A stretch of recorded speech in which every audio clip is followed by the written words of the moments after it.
Here's the thing about healing post relationships. It requires a lot of self-reflection, and it's not just a one-shot deal. It is ongoing self-reflection.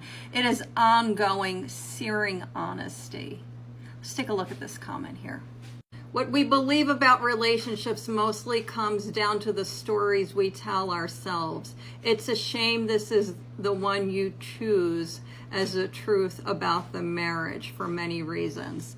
So this comment is actually on a video where, after much self-reflection, I kind of had to admit to myself that it's very, very nearly possible that I never ever was actually in love with my ex-husband, that I loved him in a family kind of way, but I never truly loved the whole of him, because loving the whole of someone, and that's when you truly love them, is when you love their good, bad, and ugly parts. And my ex-husband was a textbook narcissist. I could not love the ugly parts, because the ugly parts of him, he was truly, truly a monster. And there's so many stories that I can't tell on here because they involve other people, and I'm not going to do that. It's going to hurt them. Look, I think it's really important that we are honest with ourselves when relationships fail and look at, why did it fail?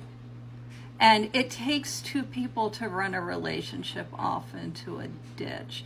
You know, on this channel, I do talk about the many ways that men behave badly. But even if you're in a relationship with a man that is behaving horrendously, if you continue to stay in that relationship, you are a participant in one way or another, no matter how passive.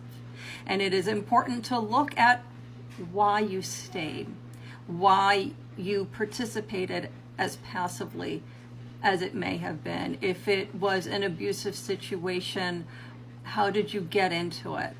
And it is also very important to recognize that these are patterns that we developed in our childhood.